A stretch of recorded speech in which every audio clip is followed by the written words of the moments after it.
Clearly बता दूं कि ये लोड शेडिंग नहीं होती, वो उस इलाके के फॉल्ट्स होते हैं, और अगर वो फॉल्ट्स कुछ ज़्यादा लंबे अरसे तक रहें तो उस फीडर को लोड शेडिंग से एग्जाम भी किया जाता है।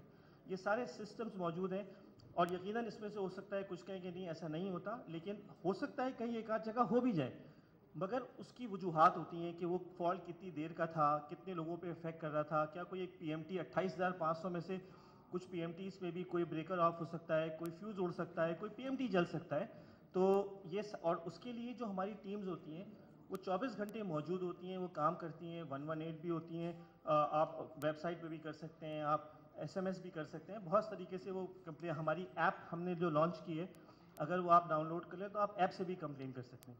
तो बिल्कुल इसमें कोई शक नहीं है कि इस वक्त लोड शेड ज़्यादा हो रहा है। हमारी फेडरल गवर्नमेंट के साथ बहुत अच्छी इंगेजमेंट हो गई है और उनको हमने अपने सारे प्लान्स बताए हैं और वो हमारे साथ मिलकर काम कर रहे हैं और इंशाल्लाह हमारी मदद कर रहे हैं, और इंशाल्लाह हम बहुत जल्दी इसका डिटेल प्लान भी आप लोगों को भी दिखा देंगे, पूरे सब लोगों को रिवील कर देंगे। और हमने हमसे कहा गया और बिल्कुल सही बात थी कि आप ये शेड्यूल बताया करें, तो हमने आप हमारी वेबसाइट पे भी देख सकते हैं, जो लोड शेड कल होना होगा उसका शेड्यूल आज लगा हुआ होगा, चाहे वो 3 घंटे का लोड शेड हो, 7 घंटे को, 1 घंटे का हो, 2 घंटे का हो, वो हमारी वेबसाइट पे लगा हुआ होता है और आप उसको देख सकते हैं। तो ये है लोड शेड के ऊपर बात, और इस पे जो भी आपके सवाल होंगे वो हम ले लेंगे। इसके अलावा एक बात हो रही है ओवर बिलिंग की। ओवर बिलिंग के ऊपर भी मैं ये कहूँगा कि थोड़ा सा इसके अंदर मेरे ख्याल से मिथ्स ज़्यादा है, और जो बड़ी वजह है जो लोगों को अपने बिल ज़्यादा नज़र आ रहे हैं, उसकी रीज़न सबसे बड़ी ये है कि क्योंकि वो जो एरियाज़ थे जहाँ पे कि हम लोड शेड किया करते थे, वहाँ पे तकरीबन लोगों को 16 से 20 घंटे तक का बिल आया करता था। क्योंकि वहाँ 24 घंटे बिजली सप्लाई हुई, तो जब लोगों ने अपना बिल देखा तो उन्होंने ये रियलाइज़ नहीं किया शायद कि यार ये तो 14 या 16 घंटे के बजाय 24 घंटे की बिजली, उनका ये बिल ज़्यादा आ गया। और इसमें भी कोई शक नहीं है कि जो पहला बिल हुआ था जिसमें हमारी कोविड की वजह से हम मीटर रीडिंग नहीं कर पाए थे, हमने एवरेज में बिल किया था, और वो हमारे जो कस्टमर सर्विस मैनुअल है उसके हिसाब से था, मगर हमें इस बात का फ़ौरन एहसास हो गया कि शायद ये हायर साइड पे बिल हो गया है। तो हमने इमीडिएटली ये अनाउंस किया था कि जिन लोगों को भी एवरेज के ऊपर बिल मौसूल हुए हैं वो बिल जमा ना कराएं, और अगले महीने उनकी एडजस्टमेंट हो जाएगी। और हमने उनके अगले महीने एडजस्टमेंट कर भी दी थी। और इसके अलावा जो एक और एलिमेंट होता है बिल के अंदर, वो फ्यूल सरचार्ज एडजस्टमेंट होती है। वो भी जो है पुराना इस वक्त कुछ चार्ज हो रहा है, आप लोगों के बिलों पे नज़र आ रहा होगा, अब उसको हटा करके देखें, क्योंकि वो एक महीने की कॉस्ट होती है, हर महीने वो अमाउंट चेंज होता है, और जब वो ख़त्म हो जाएगा तो वो ख़त्म हो जाएगा। ये कुछ नेपरा के ने जो एसआरओ है जिसकी बेसिस पे हम इसको बिल कर रहे हैं, वो वेबसाइट पे भी मौजूद है, नेपरा ने भी लगाया हुआ है, तो ये उसकी बेसिस पे बिल होता है। बिल जो रेट है वो हम ना अपनी तरफ से उससे बढ़ा सकते हैं ना कम कर सकते हैं। और मैं आप लोगों के तवज्जो से तमाम कराची वालों को ये बताना चाहता हूँ कि कराची का टैरिफ इस वक्त मुल्क से ₹2.5 कम है, और पिछले 6 महीने से है। और इसमें भी आप जाके इन्वेस्टिगेट कर लें कि लाहौर और इस्लामाबाद में जो बेस टैरिफ है वो कराची का कम है, बाकी पूरे मुल्क का ज़्यादा है। और ये इससे कि इलेक्ट्रिक की प्रॉफिटेबिलिटी का कोई ताल्लुक नहीं है, ये वो कॉस्ट है जो किसी ने हमको पे करनी है, या तो कंज्यूमर ने पे करनी है या गवर्नमेंट ने पे करनी है। फैसला हुकूमत करेगी कि इलेक्ट्रिक अप्लाई करेगी, जो हुकूम होगा सरकार का उसके हिसाब से बिल किया जाएगा। एक पैसा भी ना ज़्यादा किया जा सकता है ना कम किया जा सकता है। कंजम्पशन आपके मीटर पर है। हम ये भी इंश्योर कर रहे हैं इंशाल्लाह कि आपको आपके बिल के ऊपर अपनी मीटर रीडिंग की तस्वीर नज़र आए, ताकि ये एक जो है मुबहम होता है कि ये मीटर रीडिंग किस डेट को हुई है या क्या यूनिट थे, वो भी आपको नज़र आ जाए, तो आप वो भी देख लें। इसके अलावा मैं ये और आप लोग को बताऊंगा कि ये भी रिकॉर्ड में मौजूद है कि वफाकी मुहतसिब जो सबसे पहले इन कंप्लेंट्स को देखता है, 99% फैसले जो ओवर बिलिंग के होते हैं वो के इलेक्ट्रिक के फेवर में होते हैं, और हम इसके लिए बिल्कुल ओपन है, आज़ाद है। वो वफाकी मुहतसिब के पास चला जाए, वो नेपरा के पास चला जाए, हमें कोई इतराज़ नहीं है। इसीलिए हमारे तकरीबन कराची शहर में 30 कस्टमर सर्विस सेंटर्स हैं जो कि इन बिलों को देखते हैं, अगर कोई उनको गलती नज़र आती है उसको ठीक भी करते हैं। इस वक्त तक मीटर रीडिंग जो है वो मैनुअली होती है। कभी कभी ऐसा हो सकता है कि मीटर रीडर ने कोई गलत यूनिट पढ़ ली हो और उसकी एडजस्टमेंट की ज़रूरत हो, वो हम करते भी हैं। और जब वो एडजस्टमेंट होती है तो उसमें अगर कोई स्लैब, अब तो वैसे भी विद TOU स्लैब वगैरह ख़त्म हो गए, तो ये भी एक मतलब जहाँ पे कि 5 किलोवाट से ज़्यादा की बिजली होती है उसमें स्लैब वगैरह की भी कोई ऐसी रेफरेंस नहीं है। तो ओवर बिलिंग भी मेरे ख्याल में एक बड़ी मिथ है। आपके जो सवाल होंगे मैं देख लूँगा। इसके अलावा जो टैरिफ इंक्रीज़ है वो भी मैंने आपको बता दिया कि कराची का टैरिफ पिछले 6 महीने से पूरे मुल्क से कम है। प्लान्स यही हैं कि अगले साल की बिजली मैंने आपको बताया कि तकरीबन 550 मेगावाट ऐड होगी, उसके अगले साल 800, उसके अगले साल अदर 7 से 800, तो तकरीबन 2100 मेगावाट अगले 3 साल में ऐड हो रही है। असद उमर साहब ने इसका अनाउंसमेंट किया है, हम उनके साथ काम कर रहे हैं। हमारी कल भी मीटिंग हुई है और हमारी कंटिन्यूड बातचीत चल रही है।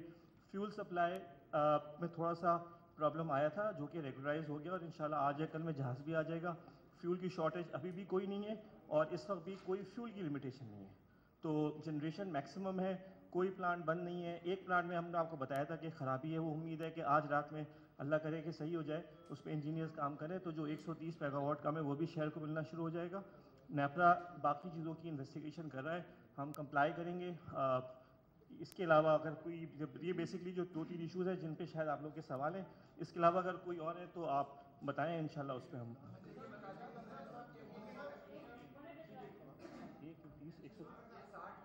60 मेगावाट की कमी होती है आपको, आप शहर के अंदर अंदर लोगों को सेटिंग कर देते हैं। सबसे पहले तो ये बताइए कि आपकी इस्तेदाद कितनी है यूनिट पैदा करने की, ये इलेक्ट्रिसिटी IPP से कितनी ले रहे हैं। और दूसरा ये कि आपने भी ये बताया कि टैरिफ जो है वो लाहौर का कम है और कराची का कम है, तो उसका भी ज़रा फिगर बताएं आप, कितना काउंट जो है वो फी यूनिट जो है वो आप चार्ज कर रहे हैं और लाहौर कितना चार्ज कर रहे हैं।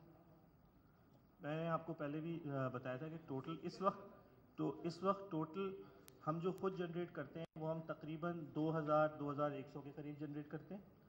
तकरीबन हम 650, 700, 750 तक नेशनल ग्रिड से लेते हैं और उसके अलावा 2 IPVs हैं, टपाल एंड गुल, बड़े बड़े 100 मेगावाट का, एक 150 मेगावाट का विंड का प्लांट है और एक 50-60 मेगावाट का कैनअप है। तो ये मिला जुला के तकरीबन 3200 हो जाते हैं। इस वक्त क्योंकि विंड बहुत स्लो चल रही है और कैनअप आउट है तो तकरीबन 200 मेगावाट वो कम है। फिर उसके अलावा जो हमारे खुद के प्लांट्स हैं उसमें कुछ जगह पे गैस प्रेशर के कुछ मसले हैं जो कि ऐसा नहीं है कि कोई किसी ने किया हुआ है, लेकिन वो जिस जगह पर है वहाँ पे प्रेशर कम आ रहा है और SSGC उसको इम्प्रूव भी कर रहा है, कर भी दिया है और इंशाल्लाह और भी बेहतर हो जाएगा, जिसकी वजह से ऑब्वियसली वो प्लांट कम जनरेट कर रहे हैं। तो कोई प्लांट, टोटल कैपेबिलिटी यही है। आगे जैसे आपको बताया कि 900 मेगावाट पे भी काम करें, दूसरों पे भी काम करें, तो इंशाल्लाह अगले सालों में ये बेहतर होगी। जी, हम नोट कर रहे हैं, इंशाल्लाह हम हर एक एक करके चलते ना, ताकि फिर वरना फिर क्रॉस टॉक में फिर मज़ा नहीं आएगा। सवाल जी काशिफ साहब, अच्छा आपके सर, सवाल। ये बताइएगा टैरिफ अगर बता दें तो मैं आगे चलूँ। टैरिफ अच्छा, बताएं। टैरिफ आमिर, टैरिफ के बारे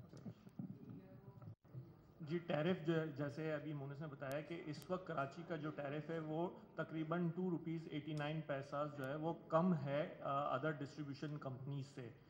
पूरे मुल्क में जितने भी डिस्ट्रीब्यूशन कंपनीज हैं उनका टैरिफ ज़्यादा है और आपने अभी रिसेंटली जो है वो न्यूज़ भी देखी होगी जिसमें ECC ने ये डिसीजन भी लिया हुआ है। सो अब इसकी नोटिफिकेशन कब होती है, जब भी नोटिफिकेशन होगी ये टैरिफ जो है वो तमाम डिस्कोस के एट पार हो जाएगा। लाहौर, इस्लामाबाद, कोयटा जितनी भी डिस्ट्रीब्यूशन कंपनीज हैं उनका टैरिफ ज़्यादा है sir. Different categories of consumer का डिफरेंट टैरिफ होता है। जैसे रेजिडेंशियल कंज्यूमर्स में बिलो 5 किलोवाट है, अबव 5 किलोवाट है, इस तरह से कमर्शियल में जी A to C है, इंडस्ट्रियल में B1, B2, B3, तो सबके डिफरेंट टैरिफ्स हैं।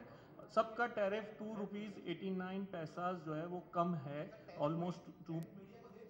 जी जी जी दे देंगे, वेबसाइट पे लगा हुआ है, वेबसाइट पे लगा हुआ है, आपको दे देंगे।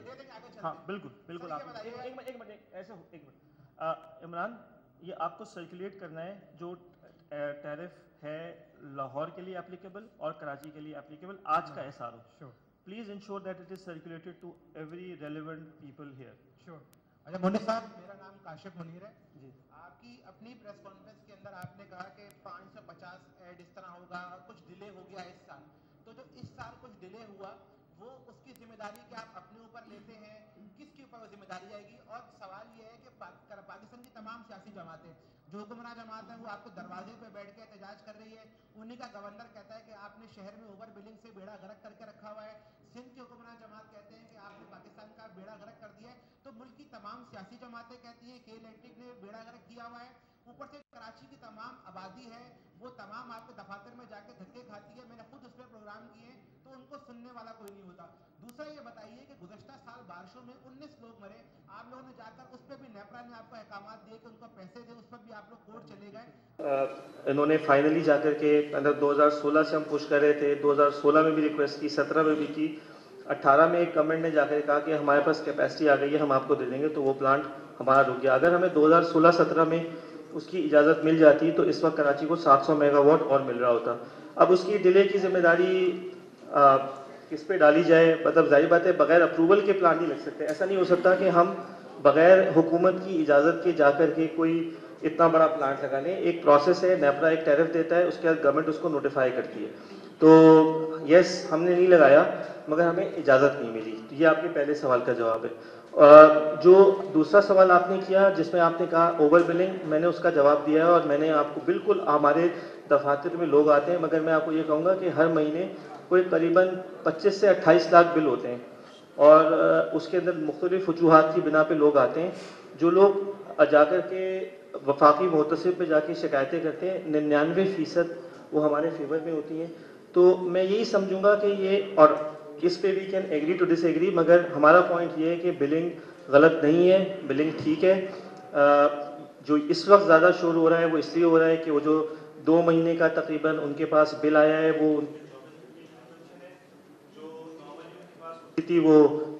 होती थी तकरीबन 16 से 20 घंटे, इस वजह से वो बिल ज़्यादा लग रहे हैं। उसके अंदर FSA लगा है जो पहले नहीं लग रहा था, इस दफ़ा पिछले 3-4 महीने से लगना शुरू किया है। वो भी एक अलग वेरिएबल है जो कि अगेन हम अपने तौर पे बिल नहीं कर रहे। जब हुक्म आता है, जब SRO आता है, उसकी बेसिस पे बिल किया जाता है। फिर उसके अलावा आपने बात की हादसात की, बिल्कुल नेपरा ने हमको 19 लोगों के ऊपर दिया था, उस पर हम हाई कोर्ट गए और हाई कोर्ट के अंदर हमें उसके ऊपर उन्होंने एक ऑर्डर दिया है। इसके बावजूद भी हम नेपरा को उसकी कंप्लाइंस की जो रिपोर्ट है वो हमने जमा करा दी है। मुनासिब यही है कि उसको नेपरा को उस पर फाइनली बात करने दें। हम ये कहेंगे कि अदर देन इस बात पे कि नेपरा ने ऑर्डर किया, उसके जो बाकी अहकाम आते हैं हम उसकी पूरी अमल दरामद कर रहे हैं उसके ऊपर। जी एक minute 1 by 1 sir, 1 by 1। Ashraf साहब प्लीज़ आप ले लीजिए, फिर आपकी तरफ आते हैं।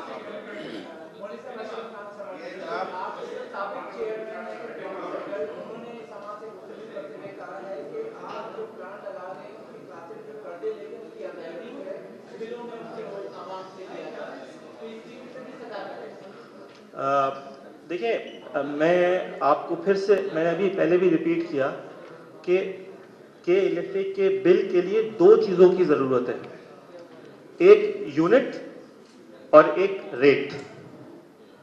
यूनिट आपके घर पे जो मीटर लगा हुआ है ना उस पे आते हैं।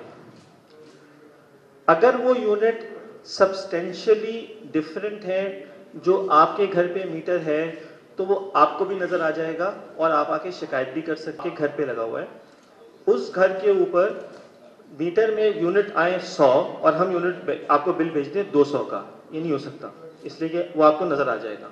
और फिर जैसे हमारे एक भाई ने कहा, क्योंकि अगर ऐसा कोई खुदा न खास्ता 20 लाख लोगों को हो गया तो उसकी कंप्लेन भी हो जाएगी, वो वेरीफाई भी हो जाएगा और शिकायतें फिर ये होंगी कि ये देखें कि इलेक्ट्रिक ने बिल रेस किया है हमें 2000 यूनिट का, मगर हमारे मीटर में तो खाली 1000 यूनिट चार्ज हुए हैं। तो वो मीटर से होता है।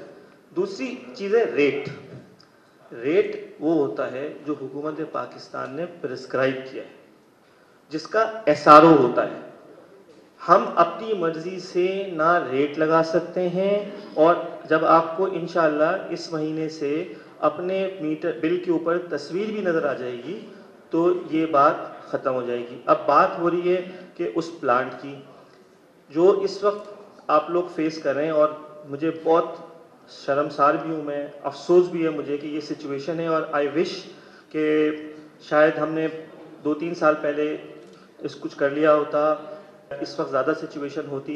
मगर मैं सिर्फ ये कहूँगा कि हम कसूरवार तो शायद इसमें हो सकता है हों, मगर सिर्फ हम कसूरवार नहीं है। मेरा बस पॉइंट सिर्फ ये एक पूरा सिस्टम है, पावर प्रोजेक्ट्स और ये सब, ये बड़े लॉन्ग टर्म चीज़ें होती हैं। ये ऐसा नहीं होती हैं कि आप आज डिसाइड करें और कल से कुछ हो जाए। इसमें बड़ा वक्त लगता है, कंस्ट्रक्शन से पहले, EPC से पहले पूरा प्रोसेस होता है। तो जहाँ तक कि बिलिंग का ताल्लुक है, for payment of that plant. बहुत ही I am so sorry but ये इसका इससे कोई ताल्लुक नहीं है। ना नंबर ऑफ यूनिट बढ़ाए जा सकते हैं, ना रेट बढ़ाया जा सकता है। प्लांट लगे या ना लगे वो दोनों चीज़ें चेंज नहीं होंगी। अलवी साहब मेरा सवाल ये जी एक मिनट, एक सेकंड सर, हमने उस तरफ से क्वेश्चन ले लिए, इधर से लेके फिर दोबारा आते हैं आपके तरफ। बिलाल साहब। सर, मेट्रोपॉल टीवी चैनल से बिलाल है सर, अभी कमिश्नर ऑफिस में जो केबल ऑपरेटर्स की आपकी मीटिंग्स हुई, उस मीटिंग के हवाले से बताएंगे कि वहाँ क्या बात हुई, क्या ये कहीं दहानी आपने की या क्या दहानी केबल ऑपरेटर ने की? नंबर 1। नंबर 2 ये आप कहते हैं कि राब्ता करना के इलेक्ट्रिक से किससे राब्ता किया जाए? मीडिया डिपार्टमेंट आपका कोई नंबर उठाता नहीं है, जिसको भी कॉल किया जाए वो नंबर नहीं उठाता, मैसेज का जवाब नहीं देता। तो सवाल ही पैदा होता है कि मीडिया से कोऑर्डिनेशन किस तरह होगी? कोई तरीका बता दें या आप अपना नंबर डायरेक्ट दे दें ताकि हम आपसे बात कर लिया करें। और पीआर एजेंसी भी जो है, पीआर एजेंसी अपनी जगह, लेकिन ये कि आपके अपने पीआर डिपार्टमेंट है के इलेक्ट्रिक की, वो राब्ता ही नहीं करता, न उठाता है। कोई भी मुसीबत हो जाए, कोई मुश्किलात हो जाए, कोई भी वजाहत नहीं हो, अगर वजाहत के बिना खबर दी जाती है तो आप कहते हैं ब्लैकमेलिंग हो रही है। ठीक है, समझ गया, बिल्कुल ठीक, समझ। अच्छा देखिए, जहाँ तक पहली बात का सवाल है, आमिर ज़िया हमारे साथ मौजूद है, ये केबल ऑपरेटर्स के साथ मीटिंग करके आए हैं अभी। पहली बात तो ये है कि मैं आपको I am telling you with a lot of responsibility कि पिछले मेरे ख्याल में 15-18 दिन में कोई हमने केबल नहीं काटा, और इसलिए नहीं काटा कि केबल ऑपरेटर से बात हो गई थी कि वो एक प्लान सबमिट करेंगे जो कि आज सबमिट होना था। आज अभी आमिर ज़िया जो हमारे हेड ऑफ डिस्ट्रीब्यूशन है और महदीन खान जो हमारी हेड ऑफ कम्युनिकेशंस हैं, ये दोनों कमिश्नर साहब के पास से ही आ रहे हैं, और एक दोबारा से एक समझ लें कि एक अंडरस्टैंडिंग हो गई है कि वो अगले कुछ अरसे में एक प्लान देंगे। ये जो भी काम हो रहा है ना, मैं आपको फिर बहुत जिम्मेदारी के साथ कह रहा हूँ, ये कंसेंट के साथ होता है विद द लोकल अथॉरिटीज़। ऐसा नहीं है कि हम जाकर के बगैर किसी से पूछे, बगैर किसी से बताएं केबल काटना शुरू कर देंगे। और अभी आज की तारीख में हम कोई केबल नहीं काट रहे हैं, और हमारी उनके साथ एक अंडरस्टैंडिंग हो गई है, वो कुछ अरसे में इसको ठीक करेंगे। जहाँ कुछ ऐसे एरियाज़ आइडेंटिफाई हुए हैं जहाँ पे कि ज़रा थोड़ा रिस्क ज़्यादा है, वहाँ पे वो जल्दी काम करेंगे। और ये हो सकता है इसमें थोड़ा सा मतलब थोड़ा प्रेशर डालने वाली बात हो आगे पीछे, लेकिन मेरे ख्याल से इंशाल्लाह, क्योंकि अल्टीमेटली हमको कराची शहर को ना खूबसूरत बनाना है। सॉरी मैं फिर वहाँ देख के बात कर रही हूँ। हमें अल्टीमेटली ना कराची शहर को बेहतर करना है, सिक्योरिटी एंगल से भी और उसकी एक स्टैटिक्स के हिसाब से भी। तो हमारी इंशाल्लाह ताला एक्सपेक्टेशन ये है कि वो भी वो करेंगे जो ज़रूरी हो, और हम भी वो करेंगे जो ज़रूरी हो। तो ये आपके और इस वक्त सेटल हो गया है, कोई मसला नहीं है। दूसरा सवाल आपका है पीआर का। मैं फिर अपने मीडिया से रिक्वेस्ट करूँगा कि वो हर मीडिया नुमाइंदे से एक किसी तरीके से कांटेक्ट करें, और अगर ज़रूरत हुआ तो हम कोई दूसरे तीसरे दिन अनाउंस कर देंगे कि हम यहाँ पे मे बी 48 घंटे में या वीकली बेसिस के ऊपर कोई इसी तरह की प्रेस मीटिंग रखेंगे। अगर मेरी ज़रूरत होगी तो मैं आ जाऊँगा।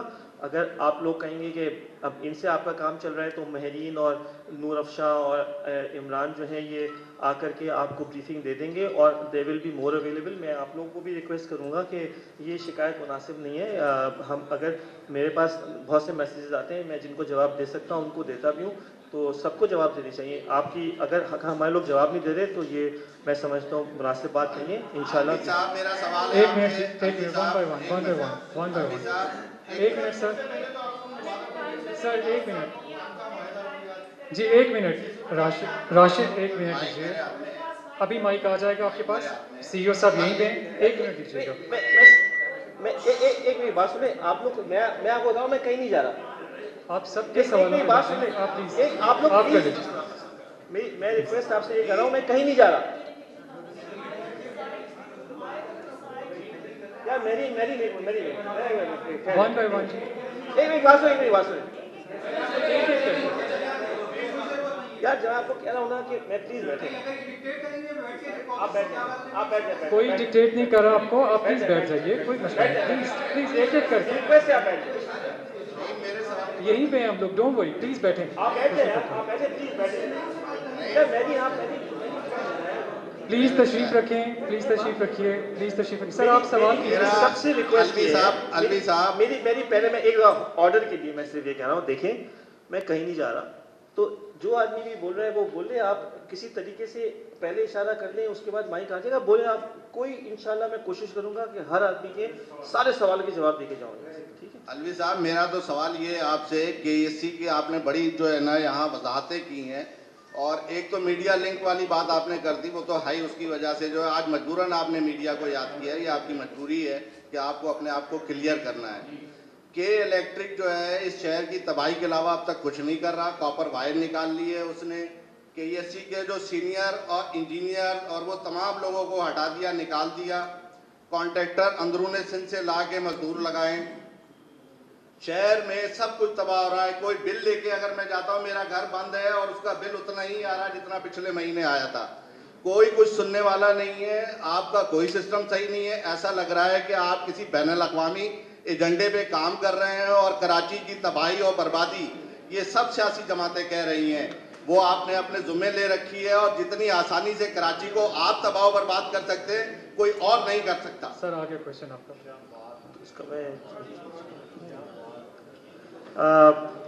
मैं तो इस जवाब के मैं यही कहूँगा कि कराची के अंदर जो नुकसानात थे वो तकरीबन आज से कुछ अरसे पहले तक 40% थे। इस नेटवर्क में सिर्फ पिछले 3 साल में तकरीबन डिस्ट्रीब्यूशन, जनरेशन, ट्रांसमिशन के अंदर 150 अरब रुपए खर्च हुए हैं, जो कि मैं फिर रिक्वेस्ट करूँगा इमरान से और मुरफ्शा से कि ये शेयर करें आप लोगों के साथ। ये ऑडिटेड अकाउंट्स के नंबर हैं। और इसके अलावा मैं आपको सिर्फ ये बताना चाहूँगा कि पिछले 1 साल में बहुत ही जो पसमानदा इलाके थे, जिसके अंदर के कोरंगी, जिसमें लियाकताबाद, जिसमें सरजानी, जिसमें शाह फैसल, ऐसे इलाकों के अंदर बहुत अच्छा काम हुआ है। पूरे केबल रिप्लेस हुए हैं, पूरे PMT रिहेबिलिटेट हुए हैं, 100 रुपये में लोगों को मीटर दिए गए हैं। हमने स्कीम्स निकाली हैं, करंट बिल का वादा, जिसमें हमने लोगों के साथ बहुत उनको आसान इक़्तिसाद के अंदर उनको वेवर्स तक दिए। जो लोग पे नहीं कर सकते थे, जिनके हालात ऐसे नहीं थे, उनको हमने वेवर दिए हैं। कॉपर के ऊपर मैं ज़रूर बात करूँगा। ये भी मैं समझता हूँ कि मैं थोड़े अरसे में एक इंशाल्लाह आप लोगों को अपनी वेबसाइट के ऊपर, क्योंकि देखिए इसका जवाब देना कि कॉपर हमने बेच के और पता नहीं क्या कर दिया, ज़ाहिर बात है यहाँ देना ज़रा मुश्किल है। लेकिन जो हम कॉपर और एल्युमिनियम के साथ कर रहे हैं, ये मैं आपको फिर से मेरी बात को नोट कर लें, ये पूरे पाकिस्तान में हो रहा है। ये ऐसा नहीं है कि सिर्फ के इलेक्ट्रिक में हो रहा है, बल्कि पूरी दुनिया में हो रहा है। और इसकी जो कॉपर उतरता है, जो बिकता है, उसकी जो सेल वैल्यू होती है वो हमारे फाइनेंशियल स्टेटमेंट्स में आती है। इंशाल्लाह मेरे ख्याल में अगर बहुत ज़्यादा टाइम लगेगा ना तो शायद 2 हफ्ते लगने चाहिए। उसमें हमारी वेबसाइट पे ना ये सारे नंबर्स भी आएंगे। नहीं, उसको हम अकाउंट्स में तो अभी भी आ रहे हैं, मगर हम एक कॉपर वर्सेस एल्युमिनियम का एक सवाल डाल के उसके नीचे उसका जवाब देंगे और उस जवाब में बताएंगे कि दुनिया में क्या हो रहा है और क्यों aluminium is equivalent to copper और क्यों कॉपर के अब केबल्स नहीं आ रहे। और अभी मैं बता रहा हूँ कुछ सोसाइटीज़ में जहाँ पे हम कह रहे हैं कि अंडरग्राउंड सोसाइटी वाले आके ये कह रहे हैं कि कॉपर मत लगाओ, ये बहुत महंगा है, और हम उनको ये समझाते हैं कि अंडरग्राउंड में एल्युमिनियम ना लगाइए, ये बात मुनासिब नहीं है। और वो ये कहते हैं कि नहीं, हमारी कॉस्ट बहुत बढ़ रही है, जब ये काम कॉपर से हो सकता है तो आप एल्युमिनियम क्यों लगा रहे हैं। तो इसलिए मैं आपको, ये बहुत लंबा सवाल हो जाएगा, जवाब हो जाएगा, लेकिन आप लोग थोड़ा सा जो है ना इस बात का, और अगर ये, और क्योंकि मैं आपसे ये प्रॉमिस कर रहा हूँ कि ये जो सेशन हम कर रहे हैं ये इंशाल्लाह होता रहेगा, तो 2 हफ्ते का टाइम दीजिए और हमारी वेबसाइट पे इस पे बहुत डिटेल्ड रिपोर्ट मिलेगी। और मैं कोशिश करूँगा इंशाल्लाह इंटरनेशनल कंसल्टेंट्स के पेपर भी लगाऊं ताकि उसको पढ़ के आपको ये अंदाज़ा हो कि ये एक मिथ है कि के इलेक्ट्रिक ने कॉपर उतार के कोई सिस्टम ख़राब किया है। हमारा सिस्टम अल्हम्दुलिल्लाह इस वक्त भी अगर मैं 2-3 साल पहले से कंपेयर करूं तो बहुत बेहतर हो गया है। हम इस साल भी तकरीबन 15 अरब रुपए इसी सिस्टम में खर्च करेंगे और जो नंबर्स पुराने सालों के हैं वो हमारे अकाउंट्स में मौजूद हैं। उसके अलावा भाई ने फिर से बात ओवर बिलिंग की है।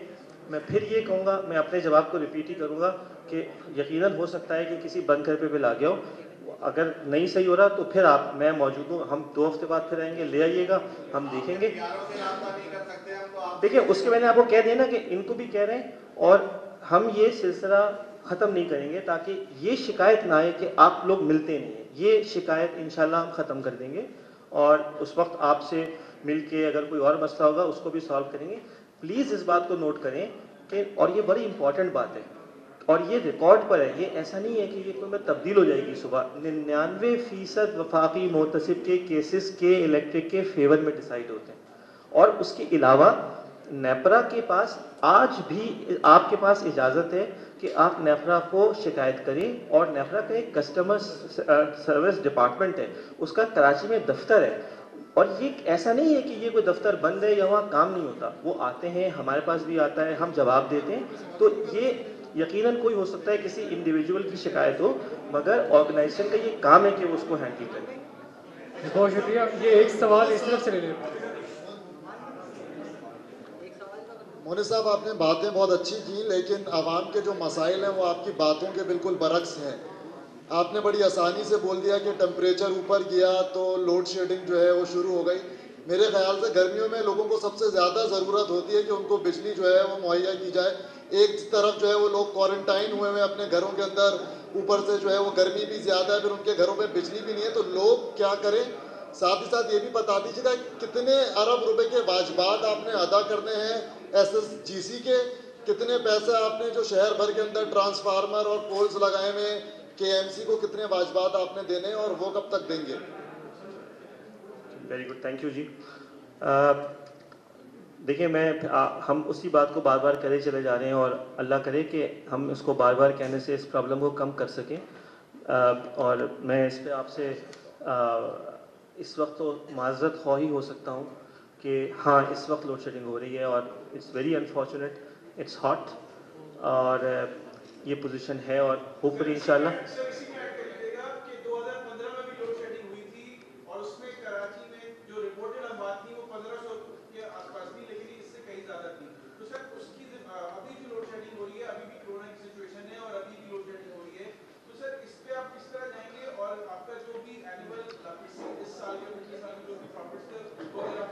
मैं बिल्कुल शेयर कर देता हूँ आपसे। सर, इस वक्त कराची में बहुत सारे लोग जो क्वारंटाइन के अंदर हैं, उनकी सिचुएशन ये हो रही है कि टेस्टिंग भी कम हो गई है और उससे केसेस बढ़ रहे हैं, और 360 अफराद जो कि किसी वजह से लोड शेडिंग से लोगों की डेथ हुई है। तो ये काइंडली क्लियर कर दीजिए क्या होगा, किस तरह मैं जवाब देता हूँ। अच्छी इसी के साथ ऐड कर देता हूँ।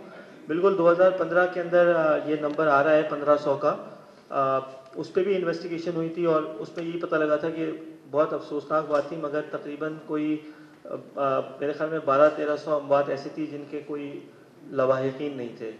तो अगर कोई खुदा न खास्ता घर में गर्मी से खुदा न खास्ता अगर मर जाए तो उसके लवाहिकीन तो होंगे, उसको ये सब रिकॉर्ड पे मौजूद हैं कि ईदी ने उनको बेचारों को बग़ैर किसी उनका कोई वारिस नहीं था, वो बेचारे सड़क पर थे, और इस पर पूरी इन्वेस्टिगेशन हुई है। मैं अभी भी ये समझता हूँ कि ये सोचना कि वो इस पर इन्वेस्टिगेशन हुई है और हमने जवाब दिया है और वो उस पर सारा कुछ हुआ है। अभी मैं इस पर और कोई उस इन्वेस्टिगेशन के अलावा जो पब्लिक का रिकॉर्ड का हिस्सा है, वेबसाइट पे लगी हुई है, उसके ऊपर कोई ज़्यादा एक्सप्लेन नहीं कर सकता। मेरे हिसाब से ये थोड़ी सी मिथ है। फिर मैं जो आपने सवाल किया उसके जवाब दे दूँ, या आप इस तरह कैसे अभी तो मैं ये बता रहा हूँ, आप बताएं। मैं लिखा हूँ, इसलिए लिखा हूँ ताकि मिस ना करूँ, ठीक है ना।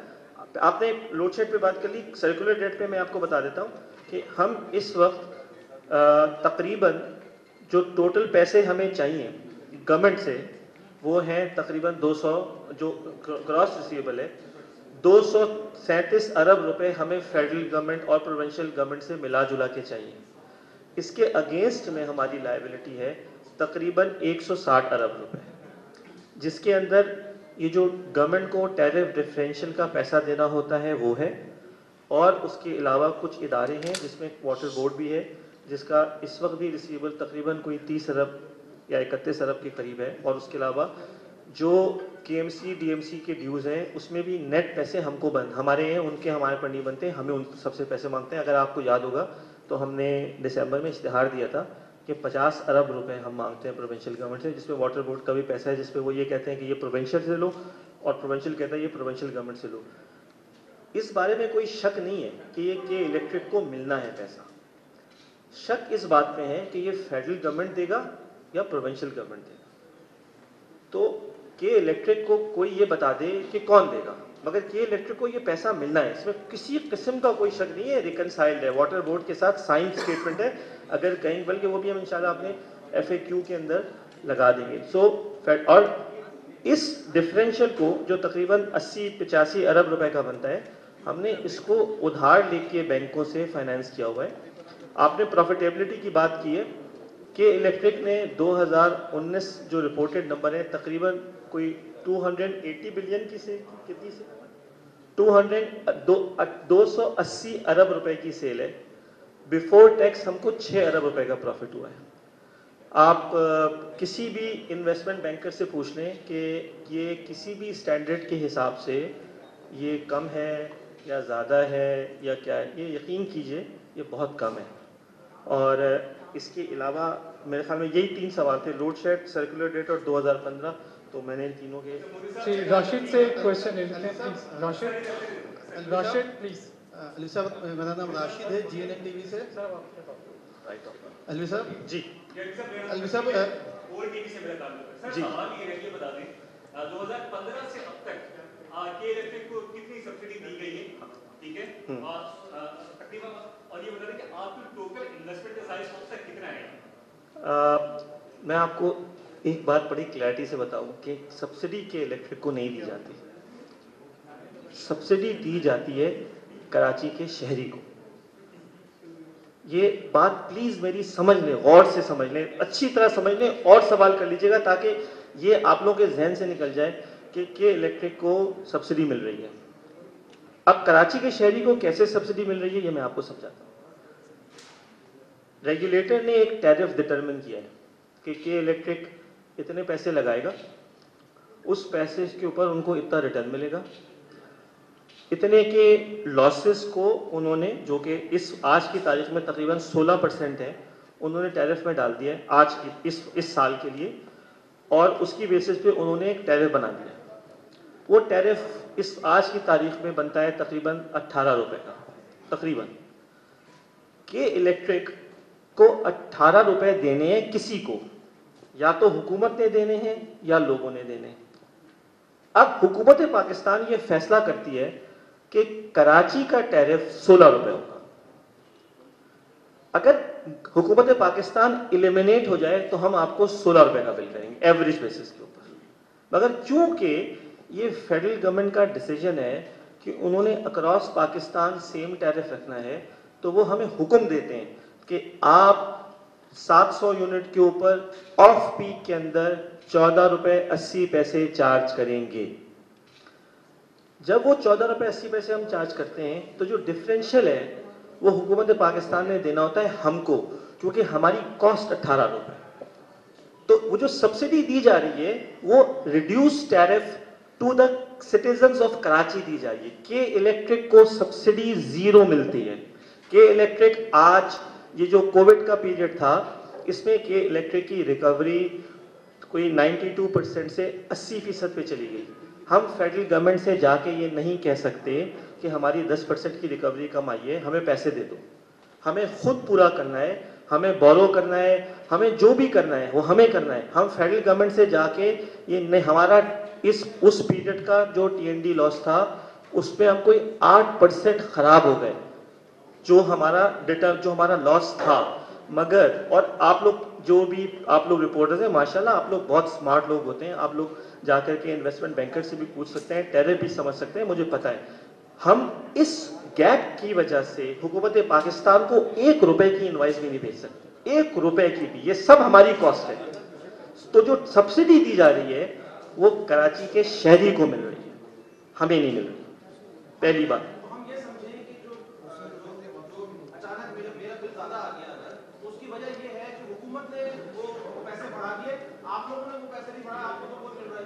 हमारे पास जब टैरिफ का एक SRO आएगा, वो SRO मौजूद होता है वेबसाइट पे। हमारे टैरिफ की कोई भी change is only possible when there is a government directive. Please मेरी बात को आप लोग रिकॉर्ड कर लें। अगर किसी आदमी को जो SRO इन द फील्ड है उससे 1 पैसे भी कम या ज्यादा का बिल आए ना, तो मैं आपको बताऊं मुझे शायद कोई पकड़ के जेल भेज देगा कि आपने ये कैसे बिल कर दिया, ये तो गवर्नमेंट का ऑर्डर कुछ और है। तो इसलिए जो इंक्रीज डिक्रीज है वो only possible if there is a SRO। Moni Salvi साहब, मंजर रिजवी मेरा नाम है, मंजर रिजवी चैनल 5 से मेरा ताल्लुक है। मोनी सलवी साहब, सबसे पहले इधर चैनल 5 से मेरा ताल्लुक है। सबसे पहले तो मुझे ये बताएं कि आपकी अपनी वेबसाइट पे 3667 मेगावाट आपके सिस्टम में होने का दावा है, जिसमें नेशनल ग्रिड से भी IPP से भी मिलने का तमाम सिस्टम मौजूद है। आप अभी वेबसाइट खोल लें, आपकी वेबसाइट पे 3667 मेगावाट आपके सिस्टम में होने का दावा है। 3267 टोटल मिला के आपके पास। अच्छा, सबसे पहले तो आपको मुबारक हो कि आज नेपरा ने आपको 650 का मेगावाट का भी कुछ देर पहले जो उनकी समाअत हो रही थी उसमें ऐलान कर दिया है। लेकिन इससे कबल जो गुज़िश्ता 1 साल से 650 मेगावाट आप अनऑफिशियली ले रहे थे, उसका हिसाब कौन देगा? SSGC से आपका आज तक कोई मुआहदा नहीं है। आज से 35 ईयर्स कबल जो मुआहदा हुआ था 10 MMCFD का, कि वही मुआहदा आज तक बरकरार है। सही, ठीक है। आपकी अपनी ऑयल कंपनी है बाइको, सॉरी कोई ताल्लुक नहीं है बाइको से। नहीं, आपकी अपनी वेबसाइट पे उसको है। देखिए वो होता है, लेकिन हमारा बाइको जो ट्रांजेक्शन होती है वो होती है, लेकिन हमारा एक बोर्ड है। आप चलिए आगे सवाल करें। ठीक है। हमारा फिर तो FIA में उस लिस्ट के अंदर आप सवाल में बता दीजिएगा। सवाल बता दीजिएगा। FIA गुज़िश्ता 5 साल से आपके ऑडिट के लिए लिख रही है, लेकिन कभी उनको ऑडिट की इजाज़त आपकी जानिब से नहीं दी गई। अच्छा, ठीक है। एक मिनट मैं नोट कर लो। SSGC 650 नहीं भाई, आपने कहा FIA, हाँ, और बताएं। ठीक है। और आज जो मुआहदा हो गया उसमें 2023 तक का कहा गया है कि आपको 650 मिलेगी, और 2023 के बाद मजीद कुछ उसमें मेरा ख्याल इजाफा किया जा रहा है आपको एडिशनल पावर, ठीक है। और 150 का आपके पहले से मुआहदा, यानी कि 900 मेगावाट अब आपको नेशनल ग्रिड से मिलेगी। ठीक है, मैं आपको एक करके बताता हूं। ठीक है। तो दूसरा भी जो सबने सवाल किया, ताहा हो, राना साहब से तो मेरी मुलाकात नहीं हुई, अफशा हो या अली हो या आदिल हो, कोई भी आपका नुमाइंदा कॉल नहीं उठाता, जिसकी वजह से मजीद वो तो यार अब आप कितनी दफ़ा मुझसे सुनेंगे कि मैं आपको कह रहा हूँ कि अगर आप लोग यही कहेंगे ना, मैं 2 हफ्ते बाद, हर 2 हफ्ते बाद आ जाऊँगा। चलिए बस, आप ये नहीं, गैप नहीं आएगा इंशाल्लाह, ठीक है ना। अच्छा, अब आपने कहा 650 हम क्यों ले रहे हैं? तो 650 हम इसलिए ले रहे हैं कि एक तो 650 के ऊपर सिंध हाई कोर्ट का ऑर्डर है कि ये कराची को मिलता रहना चाहिए और ये डिसकंटिन्यू नहीं होना चाहिए। मैं फिर आपको बताऊंगा कि आप लोग क्योंकि माशाल्लाह सारे पढ़े लिखे लोग हैं, पढ़ते हैं, जर्नलिस्ट हैं आप लोग, तो आप वो जाकर के जो 700 मेगावाट की जो पूरी टैरिफ डिटर्मिनेशन है ना वो पढ़ें। उसको लगाने का रीज़न ही ये था कि 650 2019 में ख़त्म होगा। फिर ये फेडरल गवर्नमेंट ने ही डिसाइड किया कि ये 750 मेगावाट नहीं लगाना चाहिए और आपको बिजली नेशनल ग्रिड से मिलनी चाहिए। इसी की बेसिस पे 150 मेगावाट हुआ, 650 तो हुआ, उसके अलावा ये 1400 मेगावाट की जो बात हो रही है उसके अलावा बात हो रही है। तो जो एग्रीमेंट है उस पर भी बात हमारी चल रही है और बिल्कुल पिछले 3-4 साल में नहीं हुआ, मगर मैं इस बात का क्रेडिट दूंगा हमारे मिनिस्ट्री ऑफ एनर्जी को कि वो इंश्योर कर रहे हैं और हमारी we are very close in terms of concluding an agreement for not only the 650 but even the 1400, और ये एग्रीमेंट्स हो जाएंगे। अभी तक जो चल रहा था ये उनको भी पता है कि कोर्ट ऑर्डर था, इन नेपरा को भी पता है कि कोर्ट ऑर्डर था, और आपको सिचुएशन नज़र आ रही है। अगर 650 निकालेंगे और 650, देखिए मैं फिर एक बात कहूँगा कि 650 क्या हमें मिलने का मतलब ये नहीं है खुदा न खास्ता कि इसकी पेमेंट नहीं हो रही। जो हमारी सब्सिडी होती है हर महीने वो वहाँ पर जाती है और वहाँ से फेडरल गवर्नमेंट अपनी मर्जी से जो मैं आपको लाइबिलिटीज़ बता रहा हूँ ना कि हमारा रिसीवेबल तकरीबन 240 बिलियन है और लाइबिलिटी 160 है, उसमें इसके पैसे शामिल हैं। और ये फेडरल गवर्नमेंट अपनी मर्जी से जब उनके पास फिजिकल स्पेस होती है वो ये एडजस्टमेंट करते हैं और इसकी पेमेंट हो जाती है। तो ये आपके पहले सवाल का जवाब है। SSGC का आपने बताया, देखिए SSGC का और हमारा एक डिस्प्यूट है, इसमें कोई शक नहीं है। अगर आप रिकन्सिलिएशन की बात करेंगे तो, और SSGC को पता है, उनके पास और हमारे पास जॉइंट शीट्स हैं, उसमें जितनी बिलिंग हुई है और जितनी पेमेंट्स हुई हैं ये सारे अमाउंट्स रिकनसाइल्ड हैं। हम कहते हैं प्रिंसिपल है 13.7 बिलियन का, SSGC कहती है कि प्रिंसिपल है 25 बिलियन का। ये एक 11 अरब रुपए की पेमेंट है जो हमने प्रिंसिपल की थी, उन्होंने उसको मार्कअप में एडजस्ट किया हुआ है, दोनों को पता है ट्रीटमेंट, बाकी जो भी अमाउंट है वो मार्कअप है। हमारा स्टांस इस पर सिर्फ ये है कि अगर हमको पैसे नहीं मिले तो हम एक तरफ मार्कअप दें और दूसरी तरफ हमें मार्कअप ना मिले, तो ये हमारे टैरिफ का हिस्सा नहीं है, हम इस तरह एंटिटी को नहीं चला सकते। इसी की बेसिस पे हमारे कोर्ट केसेस हैं और हमारी इस पे भी फेडरल गवर्नमेंट के साथ बातचीत चल रही है, एक आर्बिट्रेशन की बातचीत चल रही है। हमारा ख्याल है इंशाल्लाह वो कुछ हो जाएगा और उसकी बेसिस पे ये एग्री हो जाएगा। और इस बात के बावजूद SSGC हमको मैं शुक्रिया अदा करना चाहूँगा इस करंट हालात के अंदर, वो हमें मैक्सिमम सपोर्ट कर रहे हैं। वो हमें इस वक्त तकरीबन 280-285 गैस दे रहे हैं और जहाँ पे कोई प्रेशर के इश्यूज़ में वो ऐसा नहीं कि खुदा न खास्ता कोई उनकी तरफ से कोई डिलिबरेट है, वो एक सिस्टम कॉन्स्टेंट्स हैं और वो उस पर भी कोशिश कर रहे हैं। सो हम अल्लाह का शुक्र है इन सारी बातों के बावजूद एक बहुत ही कोहेरेंट यूनिट के तौर पे काम करें और शायद मुल्क और शहर कराची के लिए ये ज़रूरी है कि हम इस तरह ही करें। सो इस वक्त उस डिस्प्यूट का एक आर्बिट्रेशन और एक उसकी बातचीत चल रही है। इसके अलावा आपने FIA की बात की, FIA को हम रोक कैसे सकते हैं? अगर उनको कोई ऑडिट करना हो कर ले ऑडिट। ये जो है हम इन सब चीज़ों के जवाबात आज से कोई 5 साल पहले दे चुके हैं कि ये अमाउंट्स कैसे हैं, बिलिंग का क्या डिफरेंस है, ये सारों के जवाबात मौजूद हैं। और मैं फिर आपको ये कहूँगा कि आप लोग थोड़ा सा, और इंशाल्लाह हमारी मुलाकात भी जारी रहेगी, मेरे ख्याल में मैं अपने लोगों को ये पुश कर रहा हूँ कि 2 हफ्ते में इन सारी बातों के जवाबात जो है ना वो वेबसाइट पे लगा दें ताकि आप लोगों को इसके जवाब वहाँ से भी मिल जाए और जो रह जाएगा उसके लिए फिर हम आपको जवाब देंगे। और एडिशनल पावर का भी मैंने आपको जवाब दे दिया। मोनी सलीम साहब, मंजर रिजवी मेरा नाम है, चैनल 5 खबरें ग्रुप से मेरा ताल्लुक है। एक तो वो एग्रीमेंट क्या है, मुआहिदा क्या है जो आप मंजर आम पे नहीं ला रहे? सारी सियासी जमातें डिमांड कर रही हैं कि वो कौन सा आपने ये के इलेक्ट्रिक खरीदते हुए मुआहिदा किया था जो मंजर आम में नहीं आ रहा। दूसरा ये, लाहौर में बहुत ज़्यादा बारिशें होती हैं, जानी नुकसान नहीं होता, कराची में थोड़ी सी बूंदाबांदी होती है, आपकी PMTs और आपकी तारें जो हैं वो आतिशबाजी शुरू कर देती हैं। कराची में अगर तेज़ बारिश होती है तो जानों की जिम्मेदारी की हिफाजत आप कैसे पूरी करेंगे? ठीक है, पहले तो जब जिस एग्रीमेंट की आप बात कर रहे हैं ना, ये जितनी पिटीशंस हाई कोर्ट में लगी हुई हैं, इन सब पिटीशंस के अंदर वो एग्रीमेंट लगे हुए हैं। आप लोग, फिर मैं ये कहूँगा माशाल्लाह आप लोग रिसर्च करते हैं, जाके देख लें, वो तो सब पब्लिक डॉक्यूमेंट होती है, कोई डॉक्यूमेंट भी छुपा हुआ नहीं है।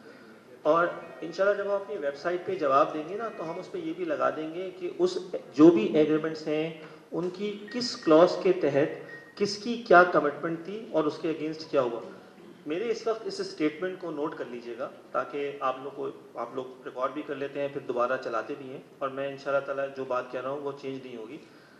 अल्हम्दुलिल्लाह जितने भी कमिटमेंट्स के इलेक्ट्रिक के उन एग्रीमेंट्स में थी सारी पूरी। उस एग्रीमेंट में ये लिखा हुआ था कि वाटर बोर्ड की पेमेंट होगी, आज तक नहीं हुई। तो ये आने दीजिए, इंशाल्लाह वेबसाइट पे लगेगा, आप लोग भी देख लीजिएगा। और इस वक्त मेरा स्टेटमेंट ये है कि ये एक मिथ है कि उन एग्रीमेंट्स में पता नहीं ऐसी कोई बातें लिखी हुई हैं जो, ये सब डॉक्यूमेंट्स डिफरेंट पिटीशंस के अंदर हाई कोर्ट में फाइल हुए हुए हैं और आप लोग इसको देख सकते हैं और हम भी देख लेंगे क्योंकि एक्चुअली वो शेयर होल्डर्स के हैं। लेकिन हम ये देख लेंगे कि अगर हम उसको डिस्क्लोज कर सकते हैं तो हम लगा देंगे, लेकिन without us disclosing them they are part of those petitions.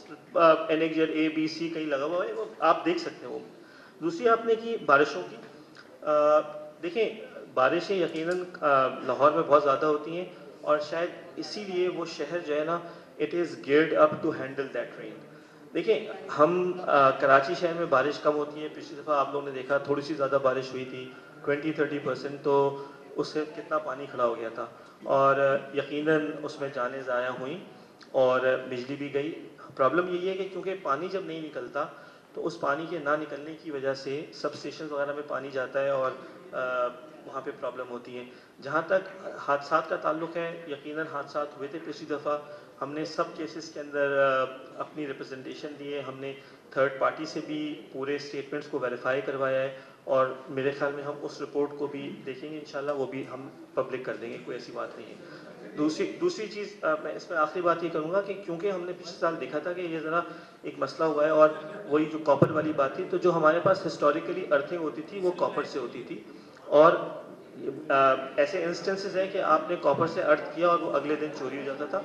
हमने तकरीबन KE के पूरे नेटवर्क को एक एक खंबे को चेक किया है और अल्लाह का शुक्र है हम इस बारे में इस वक्त दावे से कह सकते हैं कि तकरीबन 90 से 95% पोल्स पे हमने अपने जो डिज़ाइन था उसको चेंज करके हमने एक दूसरे तरीके से अर्थिंग की है, उसको हमने पोल के साथ वेल्ड किया है और हम ये समझते हैं कि ये नेटवर्क जो है ये पहले के मुकाबले में बहुत महफूज नेटवर्क है। और मगर मैं फिर इसमें एक बात ये कहूँगा कि देखें, आज से कुछ दिन पहले, और उसकी FIR मौजूद है, हमारे PMT पे चढ़ के कुछ लोग कुंडा लगाने की कोशिश कर रहे थे, उनको झटका लगा, अल्हम्दुलिल्लाह वो बच गए। ये आपके बहुत सारे एरियाज़ हैं और वो तस्वीरें हैं। मैं फिर अपने मीडिया के लोगों से रिक्वेस्ट करूँगा कि आपको सर्कुलेट कर दें। जिस तरह कराची ग्रो हुआ है, हमारे पोल्स जो हैं वो लोगों के घरों में आ गए हैं, हमारे तार लोगों की बिल्डिंगों के अंदर से गुजरे, ये तस्वीरें मौजूद हैं। ठीक है, देखिए, लोग कहते हैं कि आपके तार पे सरिया लगा तो आदमी, अल्लाह ताला उनकी मग़फ़िरत करे, वो बेचारे की डेथ हो गई। सवाल ये पैदा होता है कि छत ऊंची करके बनाना क्या हमारे कंट्रोल में है, या ऐसा हो सकता है कि किसी की छत हो और हम उसके 6 फीट ऊपर से तार गुजार दें और वो हमें गुजारने दें। इट्स वेरी अनफॉर्चुनेट कि हमारा सिस्टम मौजूद होता है, कंस्ट्रक्शन उसके अराउंड की जाती है, और लोग उस वक्त ये नहीं सोचते कि अगर हम PMT से इतने करीब अपनी दीवार बना रहे हैं। और इसके मैं आपको बता रहा हूँ, देखें, आप लोग माशाल्लाह पूरे शहर में घूमते हैं, आप लोगों को खुद भी ये बात पता है कि जो अनप्लान कंस्ट्रक्शन है वो लोगों को वल्नरेबल कर देती है। अल्टीमेटली काम तो KE का आता है, मगर क्या KE के पास ये ताकत है कि वो जाके लोगों के घर तोड़ दे कि तुमने ये पोल के करीब क्यों किया? जी बिल्कुल नहीं, मैं आपको बिल्कुल नहीं, हमारे सर देखिए आप अब एक उसका जवाब आप करेंगे, मैं दूंगा जवाब उसका। जी, बाद में इसका जवाब कर लेते हैं। एक मिनट, मेरे ख्याल में आखिरी 2 से 3 सवाल ले लेते हैं, बिकॉज फर्स्ट क्वेश्चन आया लेडीज़ की तरफ से भी, तो हम लेडीज के उनको भी कर लें, फिर आपके साथ आ जाते हैं, फिर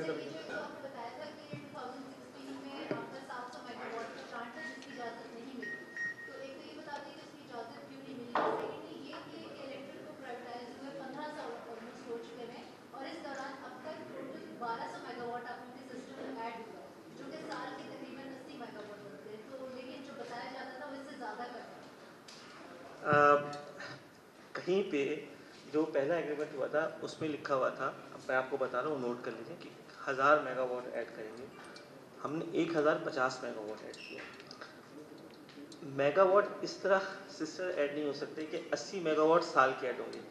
जब आप, जैसे इस वक्त हम प्लान डिज़ाइन कर रहे हैं ना, तो हमने ये देखा कि हमें एक मशीन चाहिए जो 450 मेगावाट की होगी, तो हमने उसको, उस वक्त हमने 560 मेगावाट का प्लांट लगाया था, हमने 220 मेगावाट का प्लांट लगाया था, और हमने उसको फिर दोबारा से 25 मेगावाट ऐड किया। इसी तरह हमने 90 मेगावाट के लगाए थे, तो मिला जुला के 1050 मेगावाट ऐड हुआ सिस्टम के अंदर। अब अगर हम डिमांड सप्लाई के गैप के हिसाब से चले तो हमें 700 मेगावाट अगर हम उस वक्त कर दिया जाता तो आज वो चल रहा होता, और ये सिचुएशन हम यहाँ ना बैठे होते, या अगर बैठे होते तो कोई और बात कर रहे थे। मगर उसमें जब हमने उसकी अप्रूवल ले ली तो हमें 2016-17 में ये कहा गया कि आप इसको लोकल कोल पे कर लें। जाहिर बात है, लोकल कोल, एक प्लांट जिसको डिज़ाइन किया हुआ इंपोर्टेड कोल पे, उसको लोकल कोल पे करने में थोड़ी दिक्कत तो होगी। हमने वो सब उस पर काम किया, लेकिन क्योंकि कंस्ट्रक्शन टाइम था तो हमने काम कर लिया। और बात भी ठीक है, अगर लोकल कोल से आप प्लांट चला सकते हैं तो आपको इंपोर्ट करने की क्या ज़रूरत है, बिल्कुल सही बात है। तो हमने उसको कन्वर्ट किया। कन्वर्ट करने के बाद फिर गए गवर्नमेंट के पास, फिर उसमें कुछ आई कि नहीं, इसकी जगह का कुछ मसला आया। तो मतलब इस सारे कॉन्वर्सेशन में देर होती गई, और ये उस स्टेज पे आ गया कि जब उन्होंने कहा कि अब हमारे पास एडिशनल पावर है, वो हम ले लें। और मैं इससे डिसएग्री नहीं करता, अगर नेशनल ग्रिड के पास बिजली है तो नेशनल ग्रिड जो है वो बिजली हमको दे, हम लेंगे, और हम ले रहे हैं। मगर ये भी फैसला अगर होना चाहिए था ना, तो ये 2015-16 में होना चाहिए था, क्योंकि आप लोग ने, आई एम श्योर आप लोग ने अगर नहीं देखा होगा तो आप जाके ज़रा जामशोरों वगैरह के बाद 500 kV का जो नेटवर्क है जो हमें लगाना पड़ेगा वो देखें। ये नेटवर्क डिज़ाइन करके लगाना, इसके ग्रिड लगाना, ये 2.5-3 साल का काम होता है। तो क्योंकि ये फैसला पिछले साल और इस साल में हुआ है और हमने इस पर अब काम शुरू किया है, तो इंशाल्लाह हम इसको कंप्लीट कर लेंगे। इनिशियली अगर ये प्रोजेक्ट इजाज़त दे दी जाती 2016-17 में तो कर रहे होते, ना मिलने की वजह से डिले हुआ, फिर एक्सेस पावर आ गई, तो अब सही फैसला यही था कि एक्सेस पावर को यूटिलाइज किया जाए। अच्छा जी, लास्ट क्वेश्चन ये है, अंजुम साहब प्लीज़ बता दीजिए। मौलवी साहब, आपने कहा कि नेपरा रेगुलेटर है और आप उनके कहने पे तमाम चीज़ें करते हैं, जो भी कीमत बढ़ती है कम होती है उसके कहने पे करते हैं, आप ये मानते हैं? गवर्नर सिंध को भी मानते हैं कि गवर्नर वफाक के नुमाइंदे हैं। वफाक के नुमाइंदे ने नेपरा को ख़त लिखा कि आपने ये ओवर बिलिंग की, जानों का नुकसान हुआ, लोड शेडिंग हुई, ख़त लिख दिया उन्होंने। नेपरा ने आपको जिम्मेदार 19 आदमियों का ठहराया, आपने वो नहीं माना। नेपरा ने ही आपको कहा कि आपके सिस्टम में खराबी है, वो भी अभी तक दूर नहीं की गई। नेपरा ने ही कहा कि आप थर्ड पार्टी से ऑडिट कराएं, जो भी आपका ग्राउंडिंग का, अर्थिंग का सिस्टम है, जो आपका तरतीली निज़ाम है, अब हुआ है या नहीं हुआ वो नेपरा ने कहा है, हम नहीं कह रहे।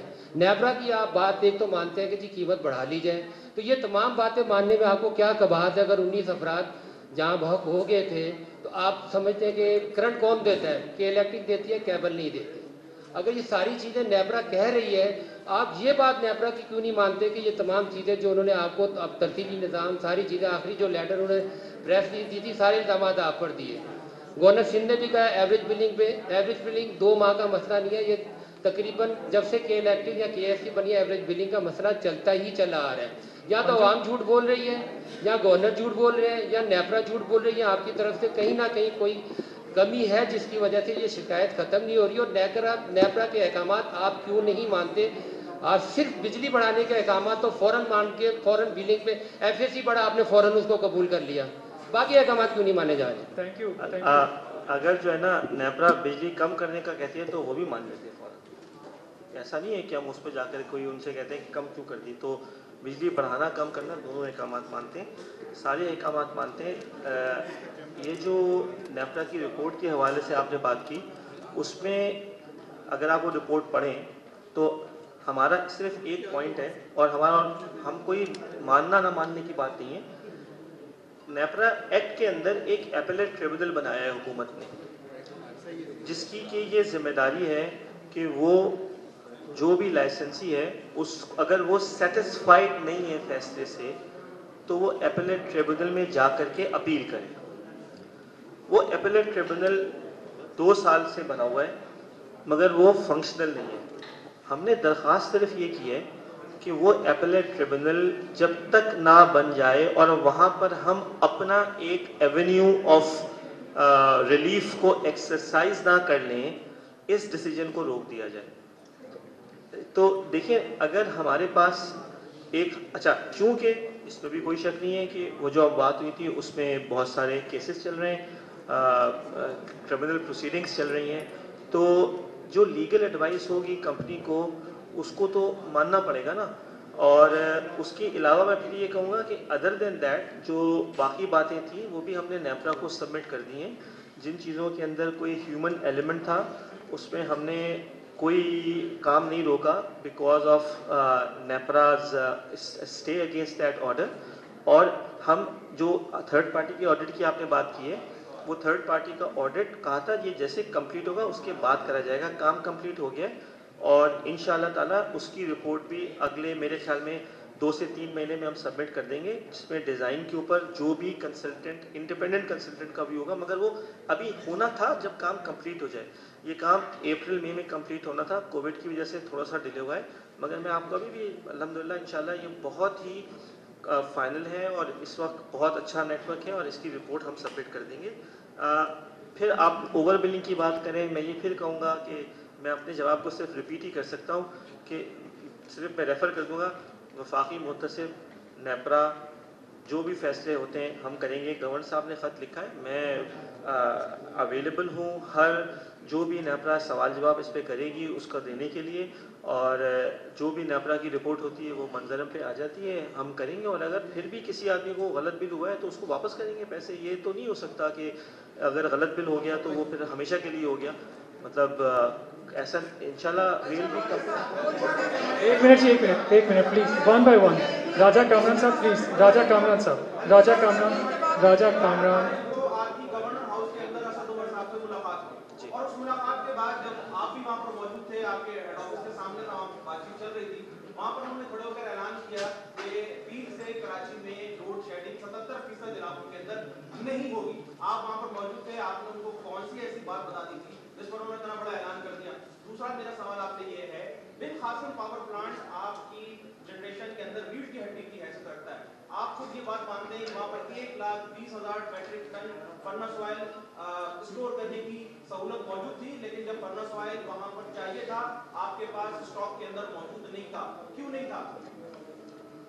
पहले मैं पहले वाले सवाल का जवाब दूंगा। देखिए, ये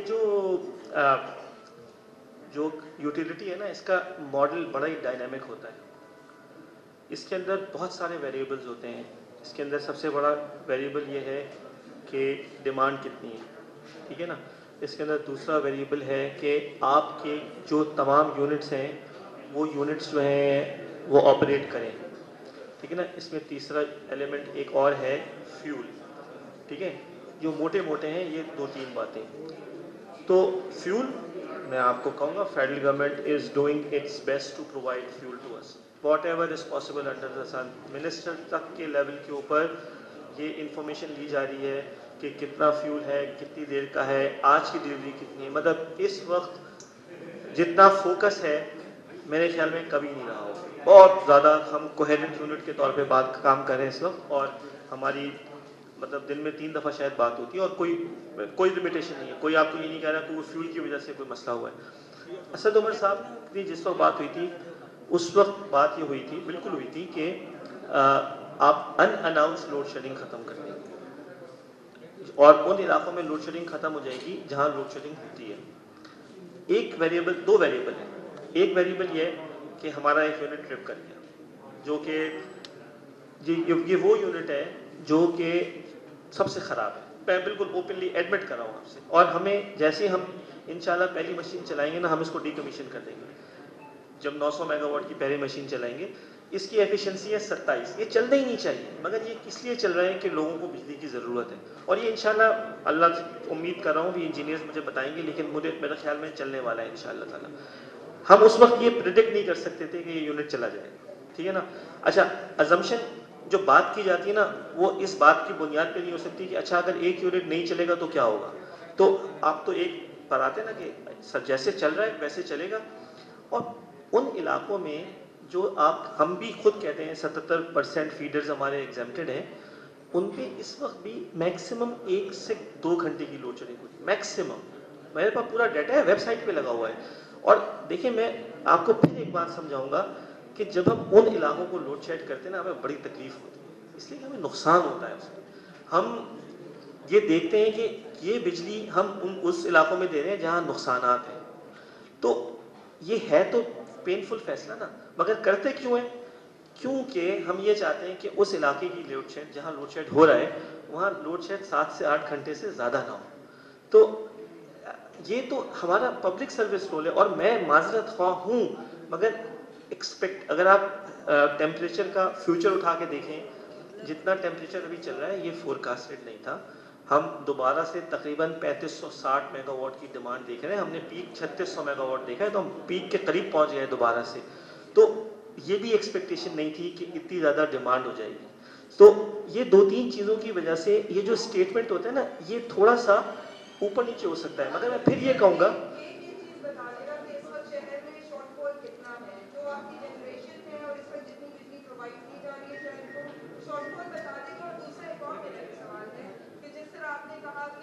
इनके एफओ का जवाब दे दूं। इनका एफओ का जवाब कंप्लीट नहीं हुआ ना, फिर वो मतलब मैं तो कहता हूँ आप लोगों को कोई टाइम की लिमिटेशन ही नहीं है। असर की नमाज पढ़ेंगे बस इंशाल्लाह, उसके बाद अगर आप लोग बैठे होंगे तो दोबारा शुरू करें, ठीक है। आप फिक्र नहीं करें, आराम से बैठे, ताकि हमारा भी जो है ना, हमारे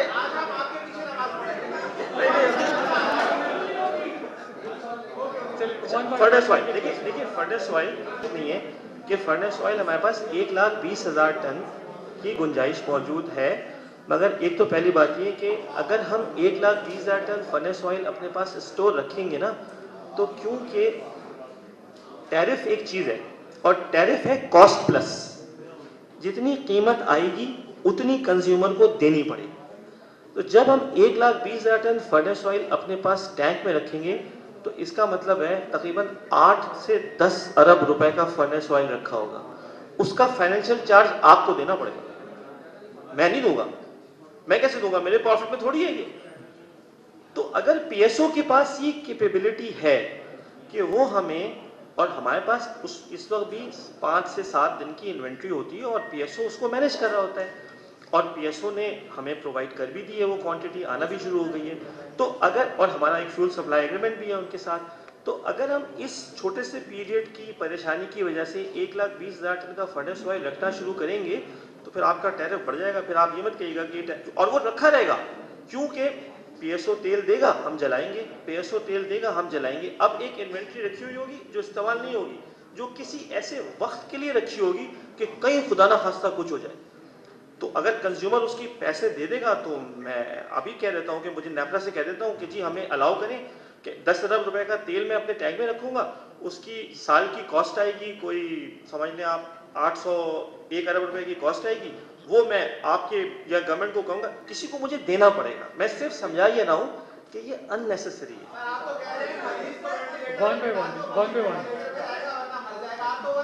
नहीं, आप नहीं, बिल्कुल इसका कोई, आई एम सॉरी, गलत मिसाल है। नहीं, गलत मिसाल आपको अभी फिर समझा रहा हूँ कि हमने 200 हाँ, इसका हल ये है कि आप इसे गवर्नमेंट के हवाले कर दें। अगर आप समझते हैं कि अगर गवर्नमेंट ये समझती है और कानूनन जो होगा वो हो जाएगा। मैं तो फिर ये कह रहा हूँ कि देखिए किसी रेगुलेटरी, कोई भी काम होगा ना वो किसी रेगुलेटरी फ्रेमवर्क में होगा, जो काम होगा ना वो किसी रेगुलेटरी फ्रेमवर्क में होगा। ये नहीं हो सकता कि हमारे पास इस बात की कीमत ना हो कि हम 1,20,000 टन की इन्वेंट्री अपने पास रखें मगर फिर भी हम रख लें, ये नहीं हो सकता। चलिए एक आखिरी क्वेश्चन है,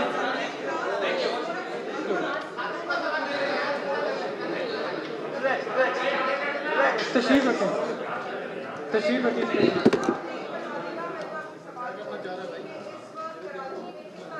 इस वक्त कराची में तकरीबन 4 से 450 मेगावाट तक।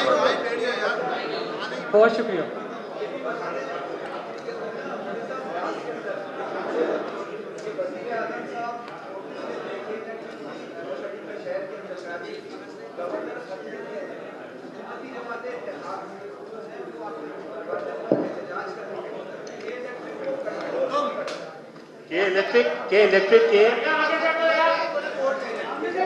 इलेक्ट्रिक के बोर्ड मेंबर्स हैं 13, जिसमें 3 गवर्नमेंट ऑफ पाकिस्तान के भी हैं।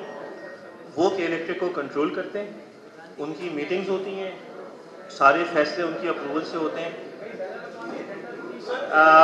आप जो हमारा बोर्ड मेंबर हैं वो आपके सामने है, उसके अंदर उसकी लिस्ट वेबसाइट पे मौजूद है, आप उनको देख लीजिए और फिर ये डिटरमिन कर लें कि ये बैनुल अक़वामी है या लोकल है।